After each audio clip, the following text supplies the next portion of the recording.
मेरठ की खामोश गलियों में एक खौफनाक प्रेम कहानी 2016 की एक ठंडी सर्दियों की शाम थी।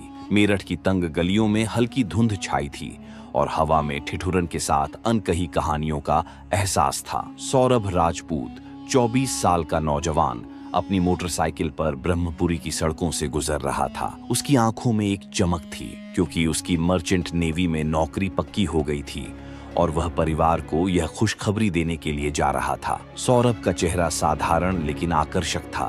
गहरी भूरी आंखें, हल्की दाढ़ी और दिल जीतने वाली मुस्कान। उसी शाम पास के चाय स्टॉल पर मुस्कान रस्तोगी अपने दोस्तों के साथ हंस रही थी। उसकी हंसी में जादू था जो सुनने वालों को खींच लेता था। वह खूबसूरत थी पर उसकी आंखों में बेचैनी थी। सौरभ की नजर उस पर पड़ी और वह रुक गया। भैया एक चाय देना, उसने कहा, पर उसकी नजरें मुस्कान पर टिकी थीं। मुस्कान ने उसे देखा और एक पल के लिए उनकी नजरें मिली। ये मुलाकात छोटी थी पर इसमें कुछ खास था। अगले कुछ दिनों में दोनों की मुलाकातें बढ़ीं। सौरभ को मुस्कान की बेबाकी पसंद थी और मुस्कान को सौरभ की सादगी। दोस्ती जल्द प्यार में बदली। सौरभ ने मुस्कान को अपने मर्चेंट नेवी के सपने बताए।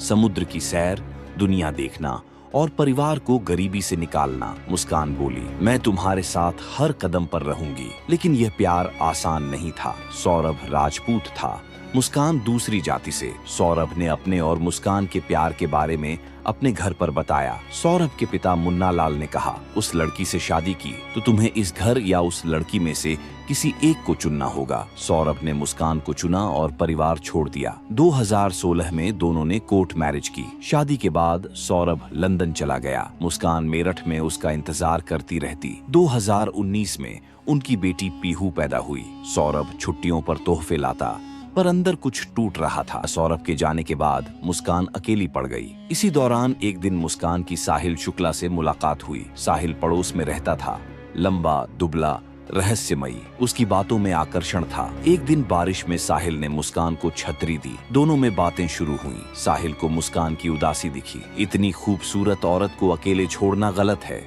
उसने कहा। ये बात मुस्कान के दिल में उतरी। साहिल अक्सर मुस्कान के घर आने लगा। वह पीहू के साथ खेलता, मुस्कान को हंसाता, पर साहिल अंधविश्वासी था। उसे लगता था कि उसकी मरी हुई माँ उससे बात करती है। मुस्कान ने इसका फायदा उठाया। उसने स्नैपचैट पर साहिल की माँ बनकर चैट की। मुस्कान अच्छी है, उसके साथ रहो। साहिल को यकीन हो गया। साजिश का जाल 2024 तक सौरभ और मुस्कान का रिश्ता कमजोर हो गया। सौरभ को शक था कि मुस्कान दूर हो रही है। साहिल ने कहा, सौरभ हमारी राह की रुकावट है, उसे हटाना होगा। मुस्कान डरी पर साहिल ने उसे मना लिया। 4 मार्च 2025 को सौरभ पीहू के जन्मदिन के लिए आया। मुस्कान ने कोफ्ते में नींद की गोलियां मिलाकर सौरभ को खिला दी। सौरभ सो गया। साहिल आया और मुस्कान ने कांपते हाथों सौरभ के पेट में चाकू घोंप दिया। उसके बाद साहिल ने भी 2 और वार किए। सौरभ मर गया। शव का देख मुस्कान घबराई। साहिल ने लाश को बाथरूम में खींचा और 15 टुकड़ों में काटा। अगले दिन मुस्कान ड्रम लाई। सौरभ के टुकड़ों को ड्रम में डाला, फिर ऊपर से ड्रम को सीमेंट से भर दिया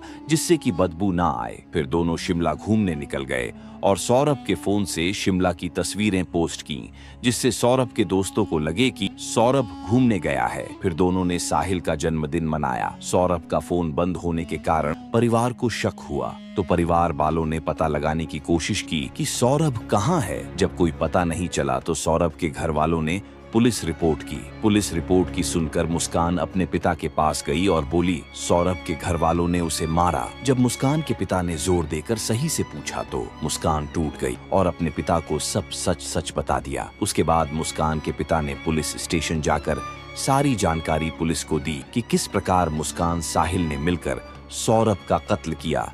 जब पुलिस ने ड्रम काटा और तो ड्रम में सौरभ के टुकड़े मिले। मुस्कान और साहिल पकड़े गए। अब जेल में दोनों को पछतावा हुआ पर देर हो चुकी थी। सौरभ का परिवार टूट गया।